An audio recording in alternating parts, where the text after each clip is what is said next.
Okay lang pag nakawan tayo, total patapos rin naman yung kanilang termino. It's such a dangerous precedent, by the way. Pero na daw makukulong. Matutuwa ba tayo dito? Hindi. Pag-usapan natin. Kayo din, sagutin nyo. Natutuwa ba kayo? May makukulong na? Sige, sige. Pakilagay lang dyan sa comment section. Nung natanggap po natin itong mga arrest warrant ay nagsagawa na po tayo ng implementation ng warrant of arrest. We have served at least 13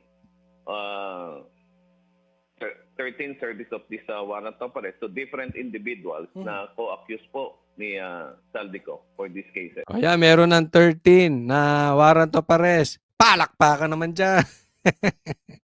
Tuloy-tuloy na ang implementasyon ng mga warrant of arrest laban sa 18 kinasuhan. Ito. Okay.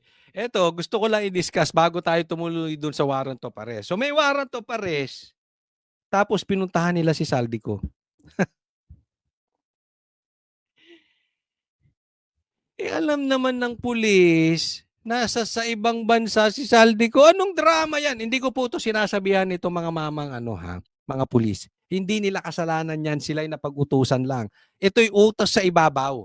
Pag inutos sa ibabaw, kasi bago ka magkaroon ng warrant of arrest, dumadaan pa yan sa korte. Ba't yun naman nagkaroon kayo ng issue ng warrant of arrest? Kasi kaya may warrant of arrest, dahil naman na hindi abogado, pero medyo may nalalaman tayong konti. Dapat mapatunayan muna ng abogado na nandoon na merong probability na nandoon yung kanilang huhulihin. Paano pumasaya? Alam nilang nasa ibang bansa si Saldico. Di ba? Okay, hindi ko kasalanan to ng pulis. May nagpapaikot sa atin. Alam nyo kung ano? Ginagawa tayong tanga. Ang tingin ng gobyerno ni Bongbong Marcos sa atin, tanga. May malang. May masabi na meron silang ginagawa at talagay sila'y seryoso. Ang tagal na naming pinahuhuli si Saldico. Relax kayo dyan. Parang nagkakapi pa kayo habang nagpapaispa. Habang nagdodroga ng marijuana. Ng almusal. Hindi yung pulis alam nyo na kung sinong tinutukoy natin. Tapos ngayon may sinabi, nagmamadali kayo, papakitang tao kayo na may i-arrestuhin nyo. Alam nyo wala dito? Ginagawa nyo kaming tanga. Pero alam nyo kung anong totoong dahilan nito? May nagtanong sa akin at sinasabi, Coach,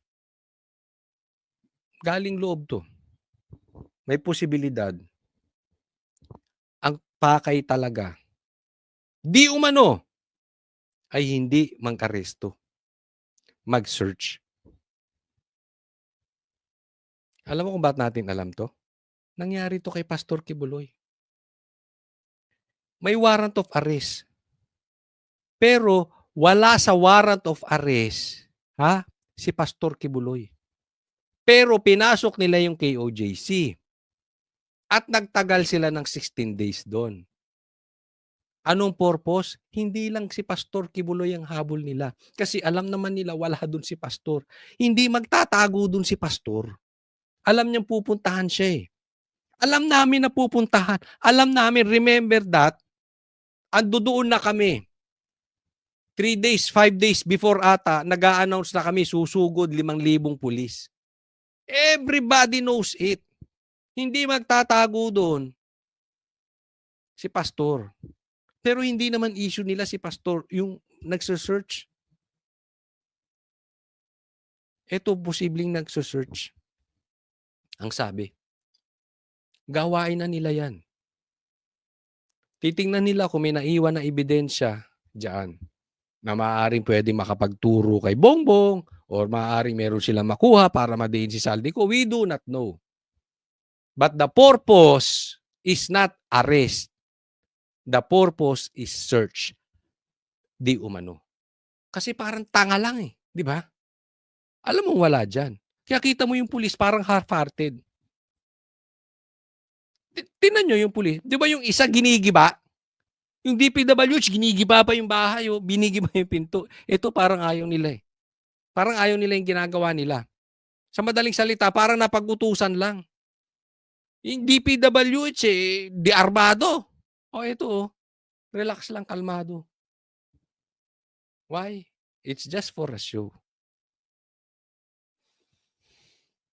Kaugnay ng flood control scandal. Kabilang dito, sina former Ako Bicol Party List Representative Zaldico, ilang opisyalis ng DPWH at ng SunWest Corporation. Ngayong araw, ilang opisyalis ng DPWH ang matagumpay na naaresto ng NBI sa Quezon City. Pero sa isang panayam sa Billionaire News Channel kagabi, sinabi ni NBI Director Lito Magno na sa 13 unang inimplement na arrest warrants kahapon, lahat ng sinubukang hainan tila nowhere to be found na. Unfortunately, wala na. Ang babagal nyo kasi si Bunuan nga nakaalis na.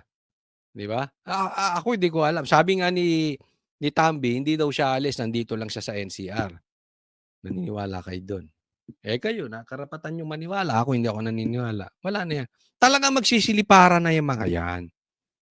Ang bagal kasi ng gobyerno natin Isipin mo, gusto nilang pag-usapan Dolomite. Gusto nila pag-usapan yung kay BP sa... Tingnan mo to si Tuta Soto. Ganyan ang ginagawa nila. Ang babagal nyo kasi Hindi ko alam kung pinapatakas ng gobyerno ni Bongbong Marcos o talagang natatakasan. In any case, wala kayong karapatan makipaggera sa China kung ganyan kayo. Natatakasan kayo. Anong klase yan, no? Pero tapatin ko kayo, ha. Kayo ba natutuwa sa arestong ito? Ako lang, I really don't care. Kahit isilya elektrika mo lahat yung nasa DPWH, corruption will continue until mahuli yung mastermind. Pag walang mastermind, doon sa magpinsan, hindi makukulong, hindi mapapanagot, hindi matatanggal, o for whatever reason, for whatever cost, walang mangyayari dyan. Kahit marami kayong ikulong. That is only for a show. Kasi simple lang yan. Tanggalin mo lahat yung DPWH, palitan mo ng iba. Ganun pa rin. Ikulong mo yung mastermind. Sa susunod, wala nang ganito. Bakit? Lalo kung presidente o speaker. Wala na. Wala nang gagawa. Kasi bakit? Natauhan eh. Yan yung sinasabi ko. That's why nandidiri ako sa Pinklawan. Inuuna nila yung political agenda nila kaysa solusyonan tong problema natin. Ako'y nananawagan sa Pinklawan. Yung mga miyembro, yung mga sumusuporta, hindi yung mga politiko, wala nang magagawa dyan kasi kumikita sila dyan eh. Meron silang political ambition. Yung mga sumusuporta, gumising kayo. Ginagamit kayo eh. Na po lahat yung mga nasabi nating pinaghahanap at ang sinasabi po ng mga nakausap o yung mga dinatnan sa kanilang mga tahanan o addresses ay wala na daw po at matagal na hindi nila nakita. Yung iba naman po ay sinasabing wala nang nakatira doon sa bahay na yun for quite some time. Yeah.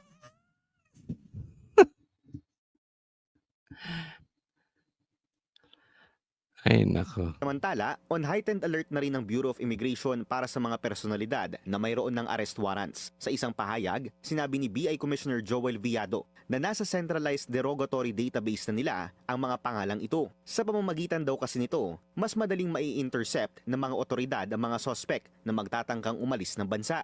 Ayon sa BI records, 4 sa nasa halos 20 individual na may arrest warrants ang nasa ibang bansa ngayon. Kita mo ano mangyayari. So kunwari, si Bongbong Marcos nagpapakitang gilas, meron na aresto, pero karamihan nakatakas, ginagawa niyan dapat niya magawa.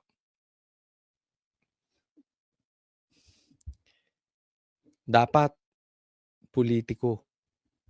O baka sasabihin nyo, politiko, bibintahan nyo na naman yung Duterte.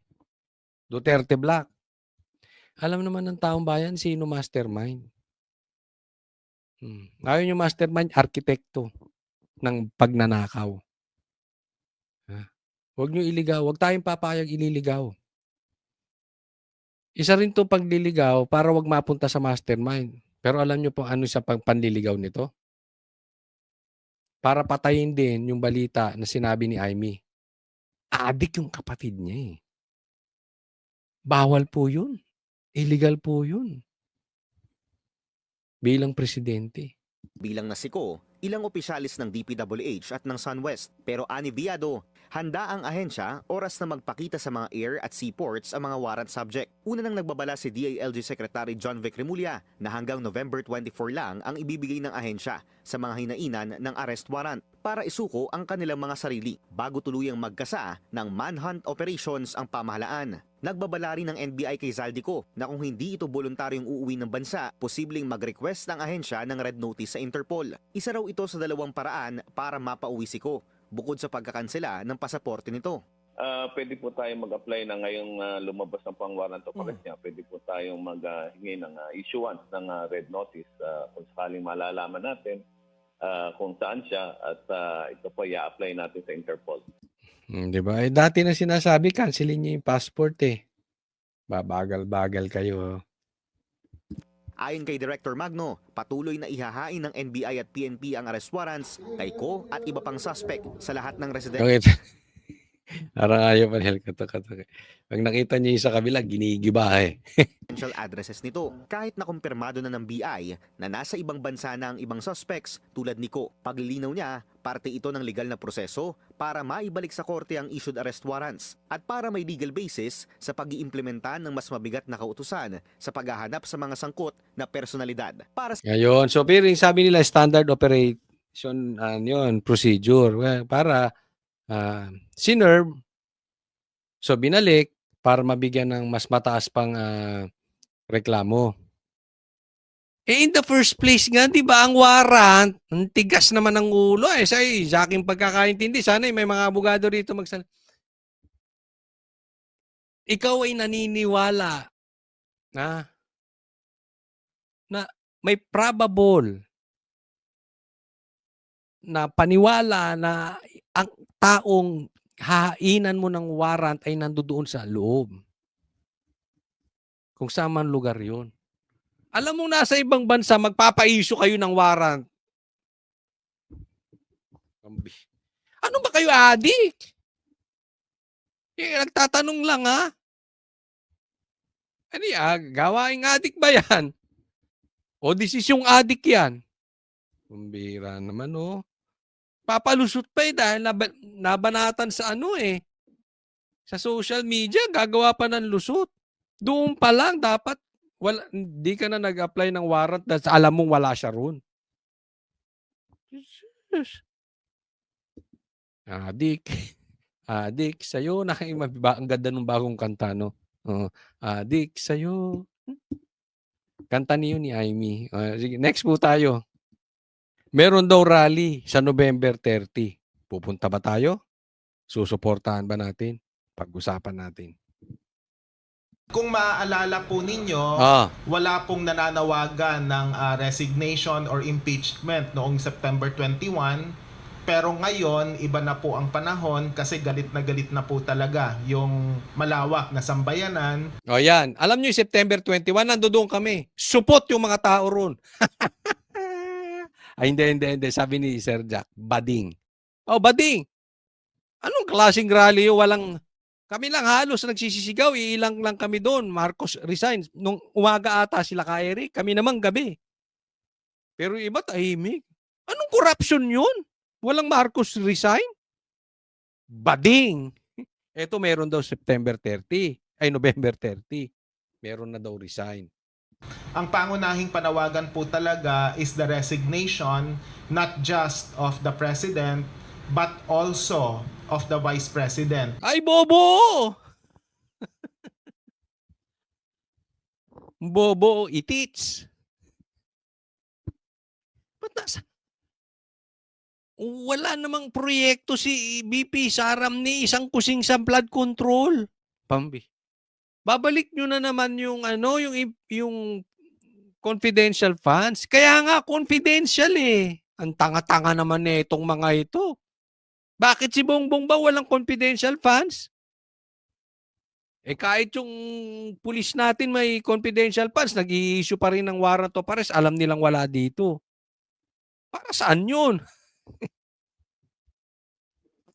Kasama na rin yung iba pang mga sangkot sa anomalya. Flood control project man yan at iba't ibang format. Hindi, focus kayo sa flood control. Gusto mo idamay natin, pati yung kay Aquino? Anong nangyari dyan sa mga nangamatay na mga pulis? Sa 44 ba yun? Di ba? Ang dami nyo kasing focus muna tayo sa flood control. Kayo hindi ko maintindihan din, wala kayo sa lugar. Ng korupsyon na nakukover po ng media. Kaya po, ang panawagan talaga, lahat ng sangkot ay dapat na managot. Paano sangkot? Pinapatunayan na ba kay BP? Dapat nga sinisigaw nyo dyan, drugs Hindi pwedeng may presidenteng drug addict. Maisama lang talaga si BP Kami hindi ko pinagtatanggol si BP walang binibigay ni isang kusing sa amin yun. Doon lang tayo sa tama. Kasi marami sa mga Pilipino duwag. Hindi naninindigan sa tama Magpaparali gusto Marcos resign tsaka BP Sara resign. Kanino pabor yun? Di sa Pinklawan. Sino iuupo nyo dyan? Mag-e-eleksyon? Sino? Comelec? Sige, payag kami. Pati si Garcia mag-resign. So, it's a call for transparency and accountability that has reached the level of resignation of the two highest officials of the land kasi po mula Setyembre na nagkaroon ng kilos protesta magpahanggang ngayon, wala rin pong masyadong nangyayari. Kasalanan ba ni Sara yung walang nangyayari? Una, wala siya kasalanan sa ghost projects. Wala naman siya flood control project, sinasali nyo. Tapos wala pa rin nangyayari sa investigation. Kasalanan pa rin ni Sara. Hindi niya hawak yun. Kasalanan lang ni Bongbong. Ano ba kayo? Tanga o nagtatanga-tangahan? O sobrang tanga? Sa kabila ng mga retorika. Hindi po muna yung stupid. Stupid! May kanta pa nga yun. Kung masakit yung tanga, tagal Englishin natin. Ano kayo, stupid? Sosyal. Ng mga taga-suporta ng Pangulo at kahit ng kampo ng mga Duterte. So wala ring makabuluhang nangyayari kaya umabot na po tayo sa level ng resignation call and at the same time yung pagbubuo ng tinatawag na transition committee to facilitate the holding of clean and honest elections in the near future. Kung sakaling nawala na po sa pwesto, yung ayaw namin ng eleksyon kung si Garcia lang din. Pangulo, pangalawang Pangulo, tsaka yung iba pang mga sangkot. At the reason I'm here is because for Contra Daya, we fully support yung holding of clean and honest elections, preferably hybrid elections sana, after mawala na sa katungkulan yung mga kasalukuyang sangkot. Do you think we will believe you sa sinasabi mo? Na poprotektahan nyo yung Contra Daya? That you cannot even stand to say Marcos resign only. Kailangan nyo diyan pa lang kita na namin tindig nyo Ito sa akin lang. Diba? Kayo, this is a free country. Kung gusto nyo mag-join sa rally na yan, so be it. But ako, sasabihin ko yung stand ko dyan. Hindi ko pa nakakausap ang Banateros, ano stand nila dyan, ano stand ni Banat Bay dyan, ano stand ng SMNI dyan. Ito, sa akin lang. Posibleng magbago pa ako. But as of the moment, walang kwenta yung ganyang rally. Alam niyo kung bakit? Amoy kumakain ng tae. Sa ngayon kasi pwedeng style Baka naman sa ngayon lang. Tapos pagdating doon may puro Marcos resign na. Pwede yun. Pwede. Diba? Kaya nga, anong masasabi ko? Pupunta ba tayo o hindi? Standby po kayo dito. Sa channel na ito. I-announce natin Okay? Malalaman natin kung ito ay worth na samahan natin or parang yung September 21 lang, yung rally amoy tae. Amoy kumakain ng tae. Amoy bading. Amoy kumakain ng yag. Mabaho. Mabaho. Puro bading. So kung ganun lang din, it's a waste of time. Komunista lang din ang magpapatakbo niyan. So, abang-abang. Hindi ko sinasabing ganun na nga. Baka naman, sabi ko nga, baka naman may maganda silang plano or meron silang, alam nyo na, okay? So, kinig-kinig muna tayo. Iba't ibang anomalya po. Maski sa social media, pangkaraniwang katwiran. Eto, pakinggan nyo itong nagtatanong. Hindi ko siya kilala kung sino itong nagtatanong. Pero pakinggan ninyo.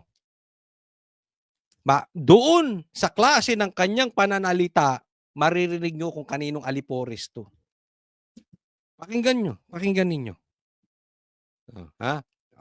Kaninong alipores? Bakit nating pagbibitawin si BBM, kung ang papalit si Sara, no? Hindi ko alam kung aware kayo dyan at may mga ganyang katwiran at matindi yung katwiran na yan. Kesa gumulo yan, ayaw mo na lang tapusin ni BBM yan. Sandali lang yan 2028 eh. At mahirap kung magkakaroon nga ng mga ganyan transition mechanism. Magandang punto yan. Narinig nyo? Purong sinong ganon? Di ba? Yung tinawag na lukaret. Sino 'yon? Yung tinawag ni Attorney Vic na lukaret. At ang kanyang punto. Ang papalit si Sara.